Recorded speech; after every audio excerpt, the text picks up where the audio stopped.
열역학. 오늘 시간 되면 열역학 제2법칙까지 나갈 건데요.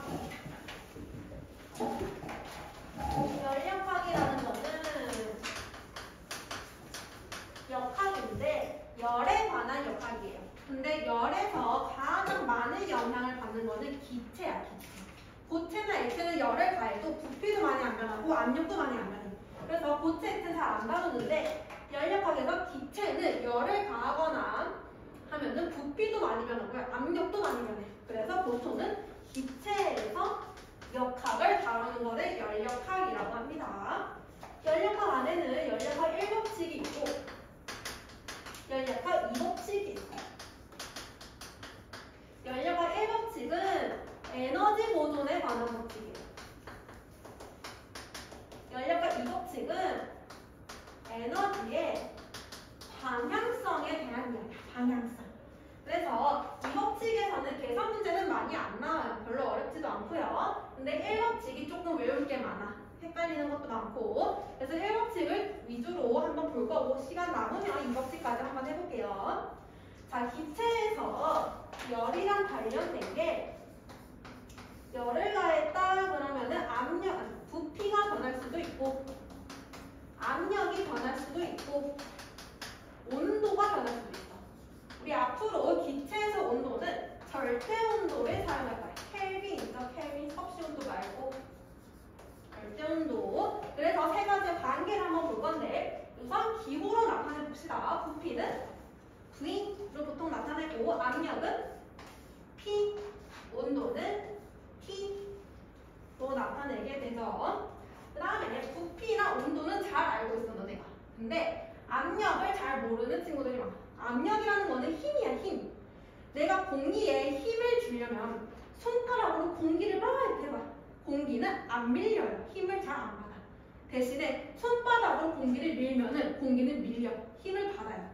즉 압력이라는 거는 우리가 힘을 줄 건데 어떠한 면적에 손바닥처럼 면적에 가해지는 힘을 압력이라고 하는 거예요. 어떠한 점 말고 면적에 가해지는 힘을 압력이라고 얘기를 해줍니다. 자, 그러면 관계를 한번 보면은 이 관계는 화학 시간에 자세히 배울 거야. 화학 시간에 보일의 법칙, 샤를의 법칙 하면서 나오게 되는데요. 자, 내가 어떤 기체에 열을 가했어. 온도가 높아졌어. 그러면은 그 기체의 부피가 어떻게 돼요? 열을 가하면 그 입자들이 막 운동 많이 하면서 부피가 커져요. 온도가 높아지면은 부피는 커져요. 온도와 부피는 서로 비례 관계에 있어. 그다음에 압력. 자, 내가 어떤 공기가 있었는데 여기에 압력을 눌렀어. 압력이 세졌지. 그럼 얘가 에너지들이 똘똘똘똘 뭉쳤죠. 그럼 온도 어떻게 될까? 에너지가 뭉치면서 온도는 높아져요. 그래서 압력과 온도도 서로 비례 관계에 있어. 이게 보일-샤를의 법칙이에요. 그래서 이 두 가지를 묶어서 온도라는 거는 PV라고 하자. 압력 곱하기 부피에 비례한다. 압력이 높아지면 온도 높아지고 부피가 커져도 온도 높아진다. 그래서 PV는 압력 곱하기 부피는 온도에 비례한다. 우선씩 하나 기억할게요. 자, 그리고 나서 이제 기체가 하는 일을 한번 해볼 건데요. 이 단원에서 앞으로 자주 보게 될 그림. 피스톤입니다. 피스톤.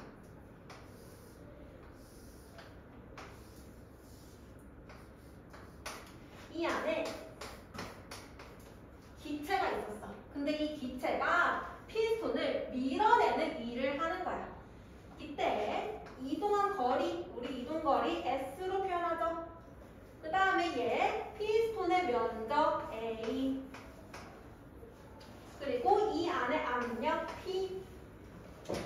그러면 기체가 피스톤을 밀어냈어. 이때 한 일은 원래 힘 곱하기 이동 거리지.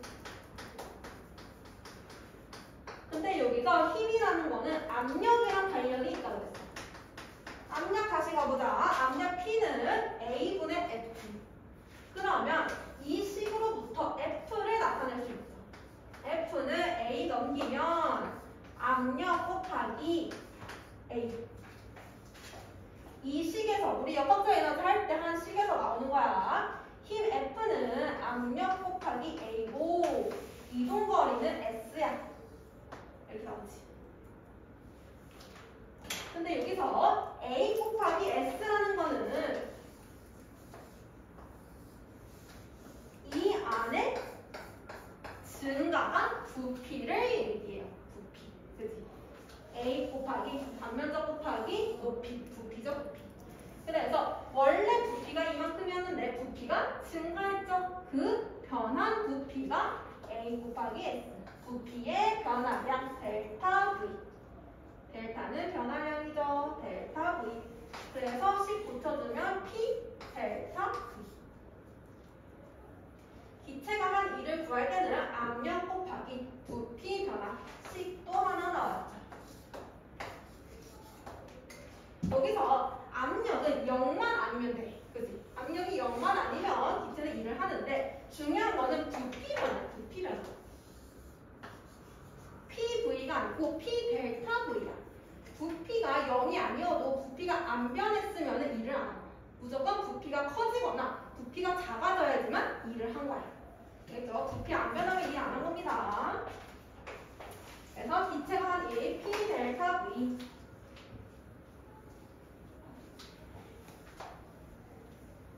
자, 그 다음에 또 하나 해볼게요. 그 기체들은 안에 에너지들을 가지고 있어요. 보통 운동 에너지도 가지고 있고 위치 에너지도 가지고 있는데 우리는 이상기체라는 거를 다룰 거야. 앞으로 계속 문제에서 이상기체라는 말이 계속 나올 건데 그 이야기는 위치 에너지를 신경 쓰지 않는다라는 얘기야. 우리가 볼 거는 운동 에너지예요. 그러면 이 내부에 있는 기체들이 에너지를 가지고 있을 건데 그 에너지를 다 합한 거. 기체가 가진 에너지를 내부 에너지라고 해요. 내부 에너지는 기호로 U. 그래서 에너지들의 총합을 내부 에너지라고 하고 온도가 올라가면 운동 에너지 커지지? 그러면은 내부 에너지가 어떻게 돼? 커지겠죠? 내부 에너지는 온도에 비례하고 있어요. 온도 높아지면은 애들 에너지 많아지니까 내부 에너지도 커진다. 그 다음에 또 내부 에너지는 그 기체 안에 분자수가 많을수록 커져요. 당연히 분자수 많을수록 에너지 다 더하면 커지겠죠. 분자수 적은 것보다. 그래서 분자수는 기호 N. 내부 에너지는 온도에 비례하고 그리고 분자수에 비례한다. 그래서 우리 벌써 식 3개 했습니다. 첫 번째, 압력 곱하기 부피는 온도에 비례. 두 번째, 기체가 한 일은 압력 곱하기 부피 변화. 세 번째, 내부 에너지는 분자수와 온도에 비례한다. 벌써 식이 3개나 나왔어요.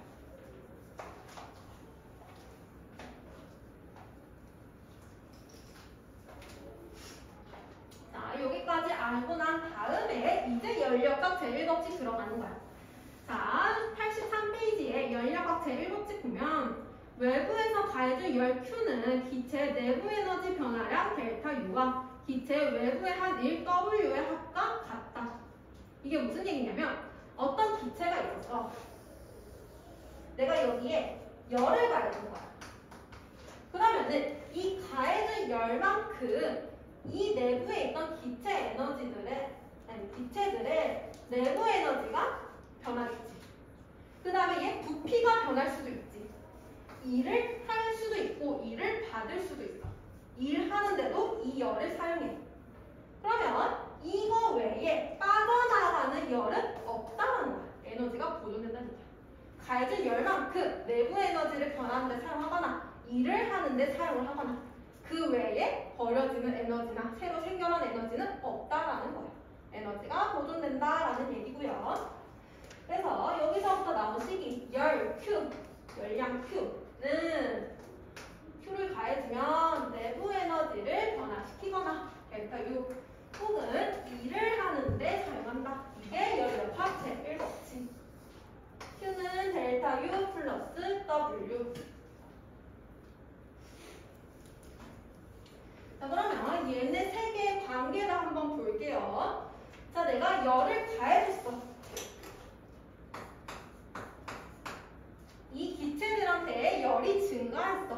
열이 증가하면은 온도 어떻게 돼?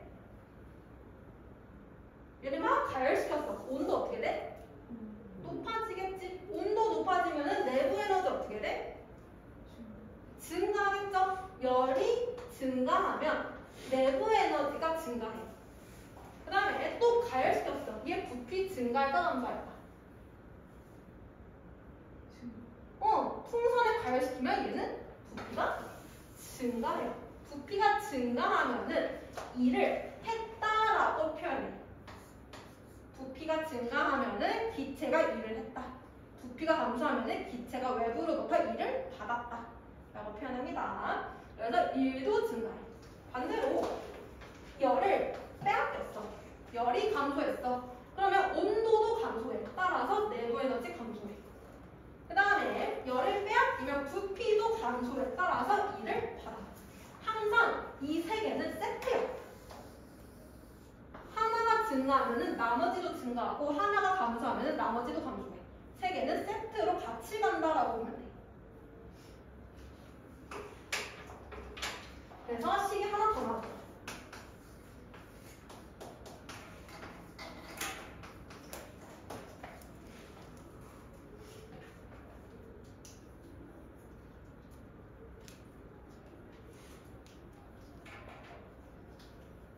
여기까지 따랐어요? 식 4개 다 이해했어? 자, 그러면 이제 본격적으로 들어가 봅시다. 자, 내가 기체를 이제 변화시켜 줄 거예요. 열을 가할 수도 있고 열을 안 가할 수도 있어. 열을 가하는 과정에서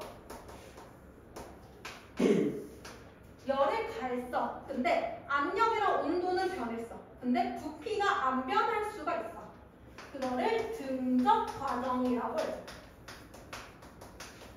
적이라는 거는 부피를 얘기해. 부피가 같을 듯. 부피가 일정한 과정.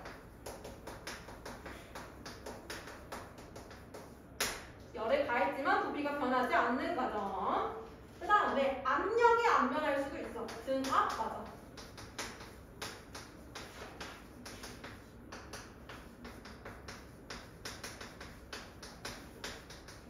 그 다음에 부피나 압력은 변하는데 온도가 안 변할 수가 있어.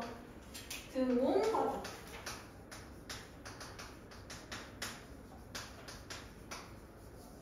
이렇게 세 가지가 있고, 그리고 이 안에서 온도도 변하고 압력도 변하고 부피도 변하는데 열의 출입이 없을 수도 있어. 열의 출입이 없는데 부피나 압력이 변함에 따라서 그래서 온도가 변하는 과정들이 있어. 열의 출입이 없다, 차단되었다, 단열. 열이 차단. 근데 부피가 늘어났다, 팽창. 그 다음에 열이 없어, 출입이 없는데 부피가 줄어들었어, 단열, 압축. 그래서 우리는 총 5가지 과정을 한번 볼 거예요. 자, 이 5가지 과정에서 이 식을 이제 써먹을 건데 식에서 뭘 써먹을 거냐면 1번식 그리고 4번식 이거 2개 써먹을 거예요. 이 2개가 각각의 과정에서 식이 변형될 거예요. 그래서 각 과정에서 식이 어떻게 다른지를 다 기억해야 돼. 암기가 조금 많은 상태.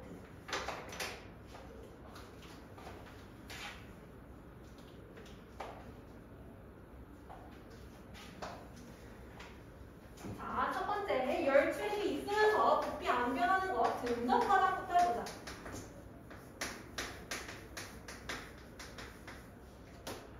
등적 과정. 등적 과정 같은 경우에는 보통 피스톤이 나오면 이 피스톤이 안 움직였을 때 문제에서 피스톤이 안 움직이면 걔는 부피가 안 변하는 거야. 그래서 그런 문제는 등적 과정이다 라고 보시면 되고, 자, 아까 식 2개 다시 써볼게.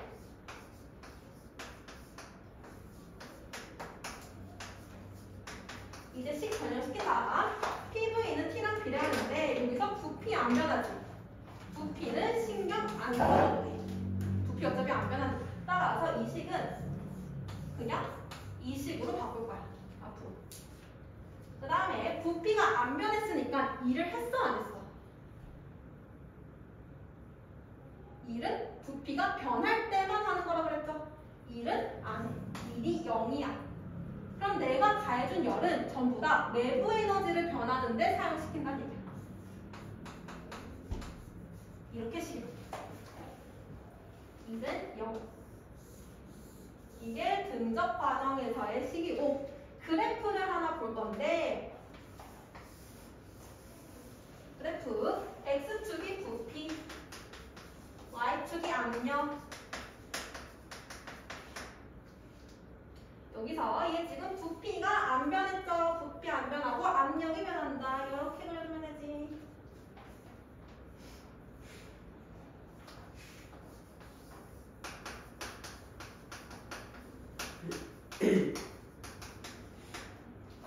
그 다음에 등압과정. 등압과정에서는 문제가 나오면 압력이 일정하다는 말을 안 줄 때가 있어. 대신에 내가 여기에 열애가 있어. 그랬더니 피스톤이 움직이다가 멈췄대. 그러면 얘는 그걸 보고 우리는 등압이라고 알아야 돼. 왜 피스톤이 멈췄냐면 이 내부의 압력과 외부의 압력이 똑같을 때 피스톤은 안 움직여. 정지 상태야. 그러면 열에 가기 전에 두 개 압력이 똑같았던 얘기지. 피스톤 가만히 있으니까. 근데 열에 가했더니 피스톤이 움직여서 다시 정지했어. 그럼 이때도 내부 압력과 외부 압력이 똑같다는 얘기야. 근데 외부 압력은 대기압이야. 대기압은 안 변해. 외부 압력이 똑같으니까 결국에 이 내부의 압력도 어떻다? 똑같다라는 얘기야. 그래서 압력이 일정해질 때까지 피스톤이 움직인 거야. 얘는 등압 과정이라고 우리가 판단을 해줄 수가 있어야 돼. 자, 그럼 등압 과정도 식을 변형시켜보면 얘는 압력 신경 안 써줘도 되죠. 안전하니까. 그래서 부피가 온도에 비례하고 그 다음에 온도 변하니까 내부 에너지 변할 거고 부피 변하니까 1 하거나 받을 수 있지. 얘네 둘 다 0이 아니죠. 그대로 해주면 돼.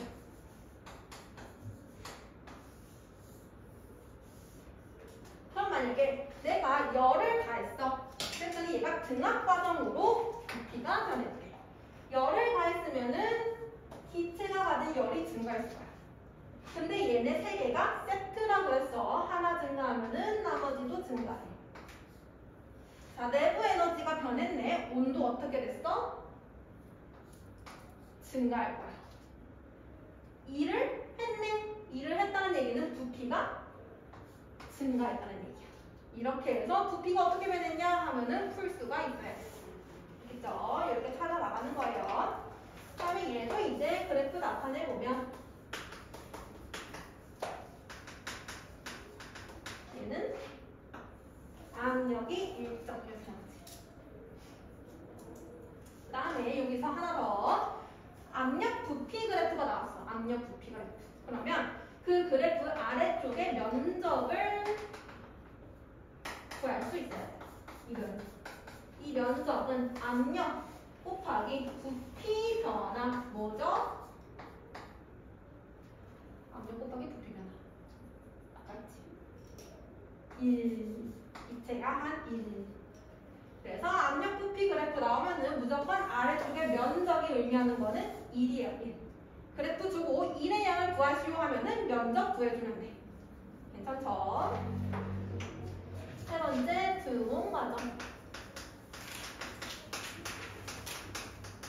등온 과정은 부피가 변할 수도 있고 압력이 변할 수도 있고 대신에 온도만 안 변하는 거.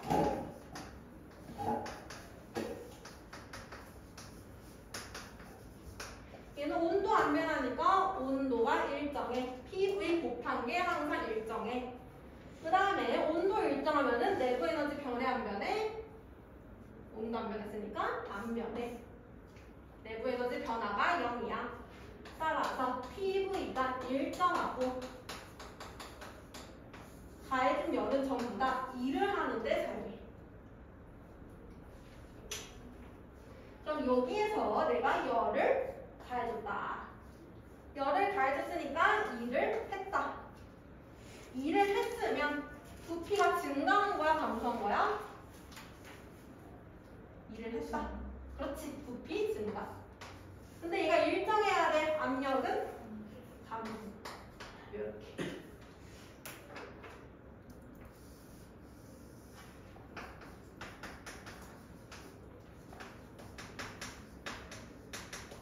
그래서 부피 압력 그래프는 곱이 일정하다. 이렇게 나와요.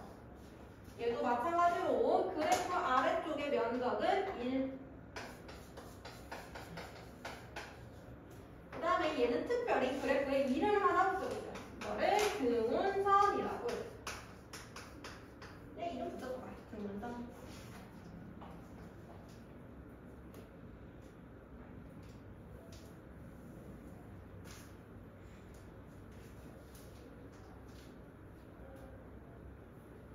알겠어요?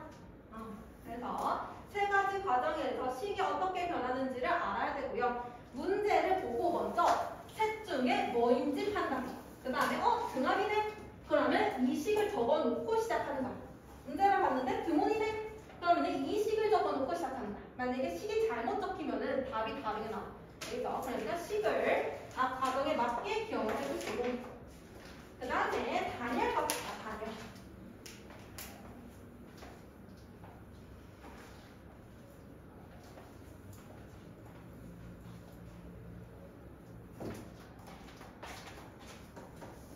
단열을 별로 안 어려워요.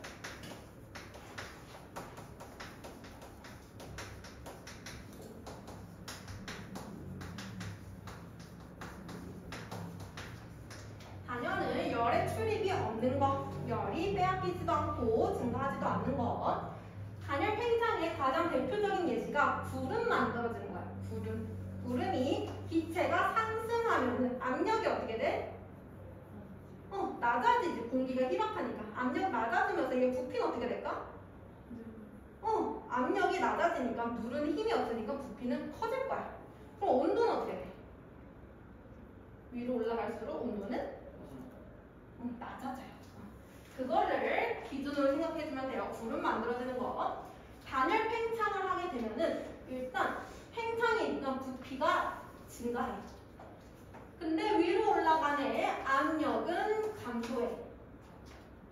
부피가 커졌으니까 똑같은 에너지를 넓은 면적에 나눠 가진 거야. 단위 면적당 온도는 감소해. 어떻게 외우면 되냐면 일단 이름을 보고 팽창, 부피 증가해는 찾을 수 있잖아. 그리고 나머지는 부피랑 반대야. 이게 압축도 똑같아. 압축이네 부피가 감소해. 나머지는 부피의 반대야. 온도는 증가하고 압력 증가하고 온도도 증가해. 이렇게 외우면 쉬워요. 알겠죠? 그 다음에 열역학 제1법칙 식에서 열의 출입이 없어. 이 식이 0이란 뜻이야. 열의 출입 없으니까. 그러면 델타 U는 마이너스 W랑 같이. 내부 에너지 변화와 한 일의 양이 똑같아. 단열 과정에서는. 근데 마이너스가 붙었어. 방향이 다르다는 얘기야.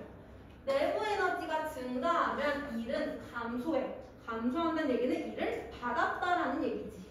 부피 감소. 그 다음에 내부 에너지가 감소하면 일은 증가해. 일을 한다라는 얘기지. 그러면 단열 팽창을 보면 단열 팽창이니까 부피가 증가했지. 그럼 일을 한 거죠. 부피 증가하면 일 증가해야지. 그러면 내부 에너지는 온도 감소했으니까 감소. 내부 에너지는 감소하고 일을 하는 거죠. 단열 압축은 반대겠지. 부피 감소했으니까 일 감소. 온도 증가했으니까 내부 에너지 증가. 이렇게.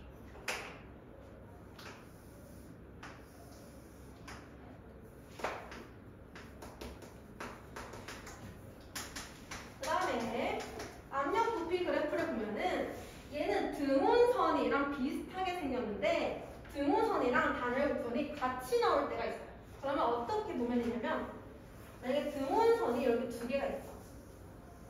그리고 여기 또 곡선이 하나 더 있어. 그러면 기울기가 큰 거, 노란색. 기울기가 큰 거가 단열 곡선이야. 기울기 작은 게 등원선이야. 자, 1번 곡선이랑 2번 곡선이 있어. 1번은 단열 팽창일까, 단열 압축일까?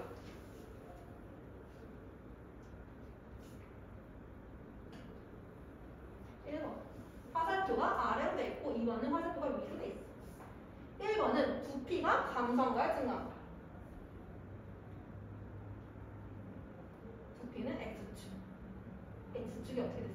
조금 증가했어. Y축은 어떻게 됐어? Y축은 감소했어. 그럼 얘는 부피는 증가하고 압력은 감소한 거야. 부피 증가했으니까 팽창이지. 2번은 반대. 얘는 부피는 감소하고 압력은 증가했어. 부피가 감소했으니까 얘는 압축이지. 이렇게. 팽창 곡선, 압축 곡선.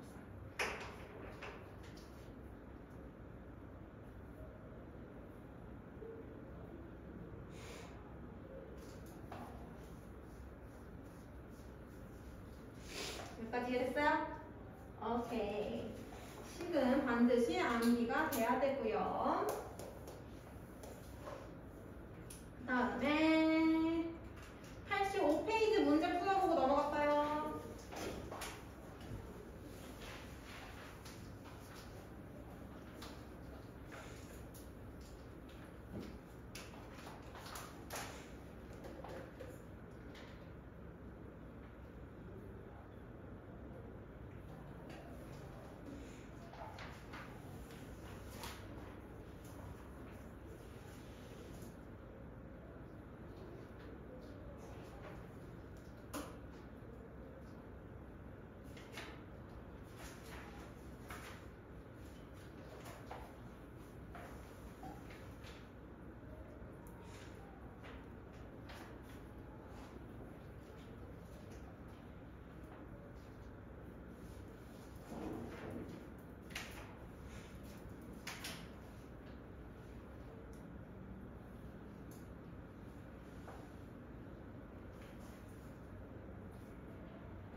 OXO.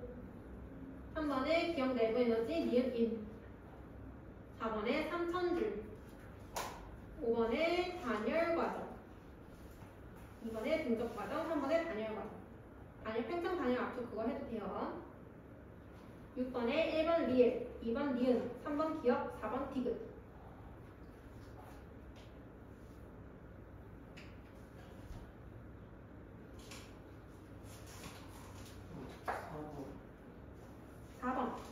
이상기체에 5000줄의 열을 가하였더니 기체가 팽창하면서 외부에 2000줄의 일을 하였다. 이때 기체의 내부 에너지 증가량은 연력학 제1법칙 쓰면 되죠.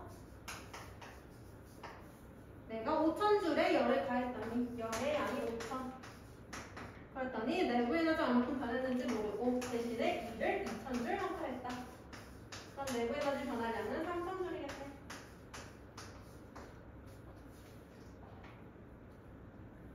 모르겠네 이거.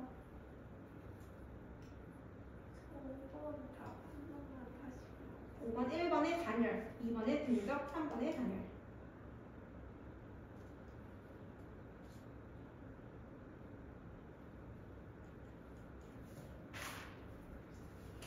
넘어가도 될까요?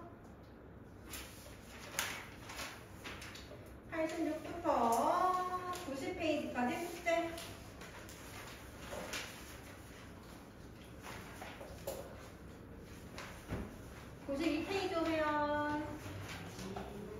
연력학 제2법칙. 얘는 방향성에 대한 법칙인데요. 우선은 가역 과정이라는 거와 비가역 과정이라는 거. 가역은 한번 내가 변화를 시켰어. 근데 다시 원래대로 돌아올 수 있는 거. 그거를 가역 과정이라고 하고, 비가역은 한번 변화를 시키면 원래대로 절대 못 돌아오는 거를 비가역 과정이라고 해요. 자, 만약에 진정 운동을 하는데 얘를 진공 상태에서 할 수도 있고 공기 중에서도 할 수 있지. 공기 중에서 하면 공기 저항을 받잖아. 내가 공기 중에서 진자를 올렸다가 탁 하고 났어. 그럼 얘는 평생 운동할까? 공기에 있을 때? 아니죠. 운동을 하다가 언젠가는 중간에서 멈출 거야. 그러면 내가 처음에 이 상태, 들고 있던 상태에서 놓았을 때 다시 이 상태로 되돌아오기는 힘들어요. 얘는 무조건 공기 저항 때문에 이거보다는 낮게 도착을 할 거야. 이게 비가역 과정. 다시 돌아올 수 없는 거. 근데 진공 상태에서는 내가 놓으면 평생 운동하죠. 그럼 얘는 다시 원래 상태 됐네. 이게 가역 과정. 그래서 우리는 비가역 과정에 초점을 둘 거예요. 연력학은 비가역 과정에 관한 법칙이고요. 비가역 과정의 예시를 보면은 책에 나와 있는 것처럼 내가 여기에 기체를 넣어놓고 여기를 막아놨어. 그러면 지금 왼쪽에만 기체가 있는 상태에 내가 여기에 뚜껑을 열었대.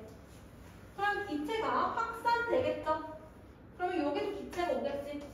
근데 얘를 아주 오랜 시간 놔둔다고 해서 다시 처음 상태로 여기에만 기체가 있을 수 있어?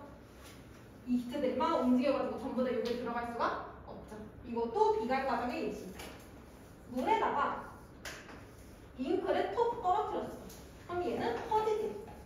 이 퍼진 잉크가 다시 한 점으로 모일 수 있어? 없죠. 이것도 비가역 과정. 그 다음에 뜨거운 물을 내가 식물에 놨어. 그럼 얘는 식겠지. 근데 얘도 시간 지나고 다시 뜨거워질까? 아니죠. 이것도 비가역 과정. 이런 것들을 방향성이라고 해요. 어떠한 방향이 정해져 있는 거. 그래서 93페이지 오면요. 맨 위에 연력학 제2법칙. 열은 고온의 물체에서 저온의 물체로 이동을 하고 열 표현 상태에 도달하며 외부의 도움 없이 스스로 저온의 물체에서 고온의 물체로 이동하지 않는다. 열이 항상 방향성을 가지고 있다는 뜻이야. 열은 고온에서 저온으로만 갈 수 있고 저온에서 고온으로는 스스로 못 가요. 에너지가 있어야지만 갈 수 있습니다. 그 다음에 엔트로피라는 게 나와 있는데 엔트로피는 화학에서 쓰는 용어야. 분자 배열의 무질서도. 무질서도 말 그대로 질서가 얼만큼 없냐. 무질서도. 내가 방을 어지르기는 쉬운데 이거를 다시 치우기에는 힘들지. 어지를 때는 에너지가 안 들어가. 방향성이 있어. 근데 이걸 치울 때는 에너지가 필요해. 스스로 안 된다는 얘기야. 분자도 마찬가지야. 분자 배열이 막 무질서하게 있기는 너무 쉬워. 근데 얘가 질서를 다시 갖추기에는 어려워. 즉 자연 현상에서는 전부 다 무질서한 방향으로만 흘러가려고 하고 질서 있는 방향으로 가려면 에너지가 있어야 된다는 얘기예요. 그래서 엔트로피가 증가한다는 얘기는 무질서하게 된다는 얘기예요. 그러면 엔트로피 증가하는 거는 자연적으로 일어난다는 얘기. 엔트로피가 감소하는 거는 질서를 가진다는 얘기. 자연적으로 못 일어난다는 얘기. 그래서 엔트로피가 증가하는 방향으로 흐른다. 그런 얘기입니다. 자, 그 다음에 연료각체 이 법칙의 가장 중요한 게 뭐냐면 94페이지에 열기관. 앞에는 다 개념이고 열기관만 유일하게 아주 쉬운 계산 문제가 나올 수가 있어요. 자, 열기관은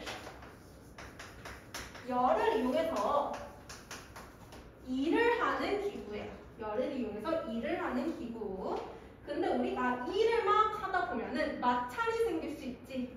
그럼 그 마찰 때문에 열이 발생할 수가 있어요. 열. 그래서 일을 하다 보면은 열이 발생할 수 있어. 일이 전부 다 열로 변하는 거는 가능해요. 에너지의 방향은 열 에너지로 최종적으로 가려고 한단 말이야. 일이 열로는 다 변할 수 있는데 열이 일로 전부 다 변하기는 어려워. 일부는 변할 수 있어. 열을 이용해서 일을 할 수 있어. 근데 그 열이 전부 다 일로 전환되기는 어려워.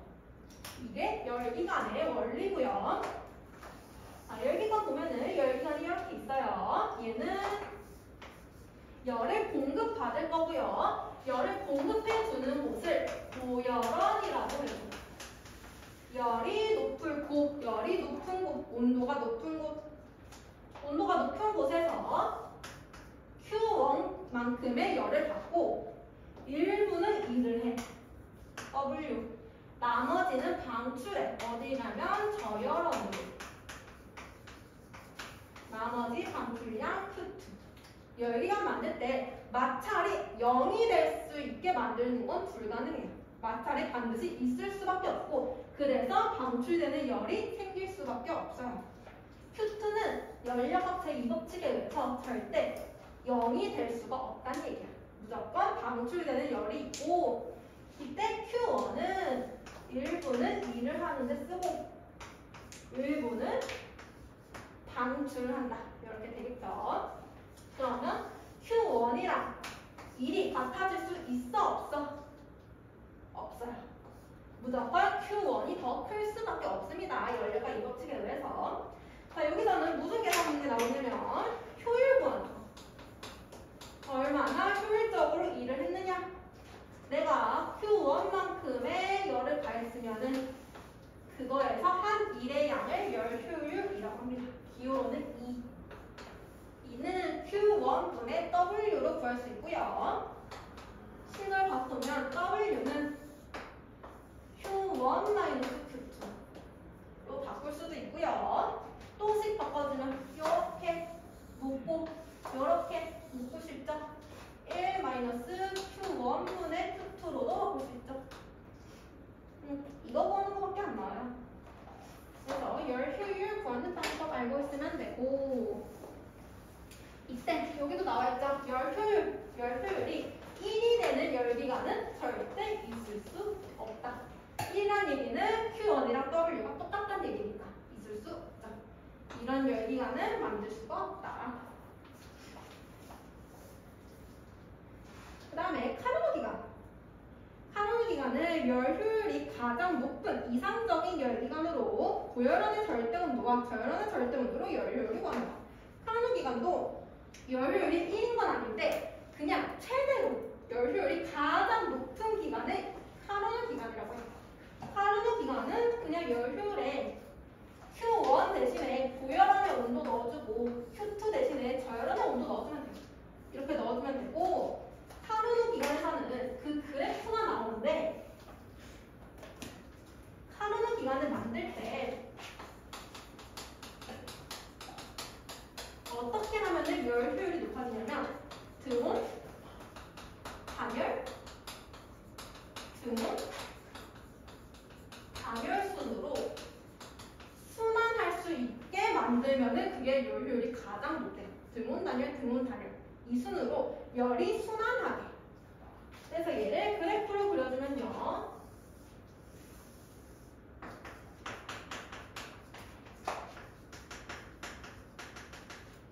등온, 단열, 등온, 단열 이렇게 돼 있는 거야.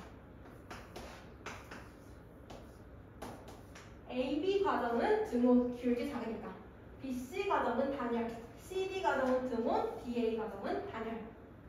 그러면은 여기서 열을 흡수하는 걸 한번 찾아보자. AB는 등온이야, 그치? 등온인데 부피가 증가하고 압력은 감소하고 있어. 이때 열 흡수할 수 있어, 없어? 등온일 때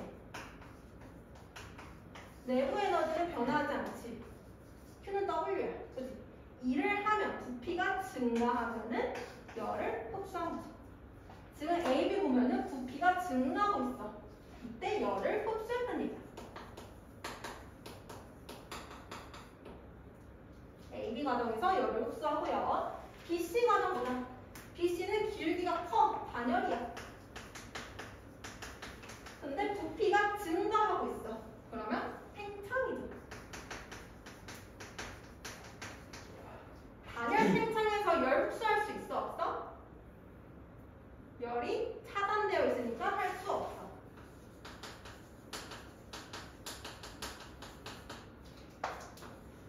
그 다음에 CD 과정.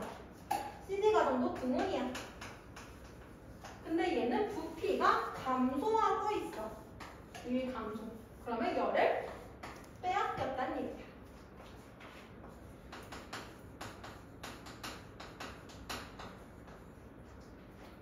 마지막 DA 과정은 단열인데 부피가 감소하고 있어. 단열 압축.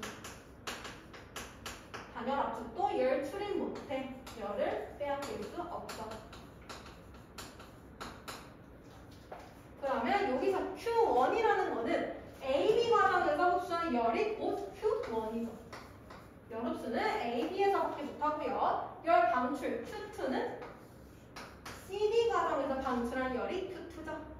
이렇게 Q 찾으시면 되고, 그 다음에 한 일의 양을 한번 보자. 자, AB 과정에서도 일을 하고 부피 증가니까, BC 과정에서도 부피 증가니까 일을 하지. 이때 한 일의 양은 그래프 아래쪽의 면적이야. 이만큼 일을 할 수가 있어. 근데 일을 받기도 하지. C에서 D 갈 때 부피가 감소하지. 일을 받았어. D에서 A로 갈 때도 부피 감소하지. 일을 받았어. 그러면 이만큼은 일을 받았어. 그럼 총 한 일은 얼마? 이 그래프의 안쪽의 면적. 일을 한 일에서 받은 일을 빼주면 되죠. 얘가 W예요. 열기가 할 때 W 했던 거. Q1은 AB 과정, Q2는 CD 과정, W는 그래프 아래쪽의 면적. 이렇게 하면은 대부분의 중요한 개념은 다 끝나고요. 연구기간. 연구기간은 연구의 일을 계속할 수 있는 기간이고 상상 속의 기간이에요. 상상 속의 기간. 절대로 연구기간은 만들어낼 수 없고요. 제1종 연구기간은 외부에서 에너지를 공급받지 않아도 계속 작동하는 기간. 에너지 보존 법칙에 의해서 에너지는 새로 생길 수가 없지. 이거는 열역학 제1법칙에 위배되는 거고, 제2종 연구기간은 열기관이 작동하며 방출한 낮은 온도의 열을, 방출한 열을 다시 고열원으로 보낸다는 얘기야. 그럼 무한이 될 수 있지만 얘도 불가능하죠. 열은 저온에서 고온으로 갈 수가 없기 때문에 이거는 열역학 제2법칙에 위배되는 기간이라고 보면 되겠습니다. 열역학 제2법칙은 크게 안 어렵죠. 95페이지 문제 풀고 마칩시다.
볼게요.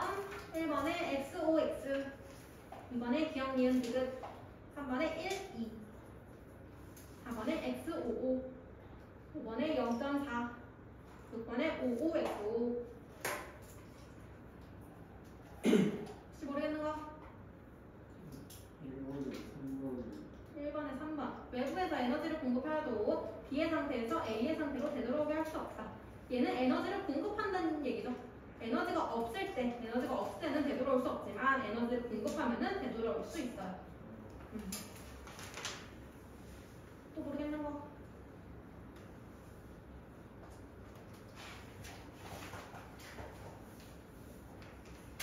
없으면 96부터 98까지도 숙제 해오시고 다음 주에 연력학 시험이랑 오늘 대시험 관련하는데 대시험 볼 거니까 공부해오세요. 그리고 이교 시스템이 오늘부터 바뀌었어요. 이교 시스템이 원래 김부현 선생님이셨죠?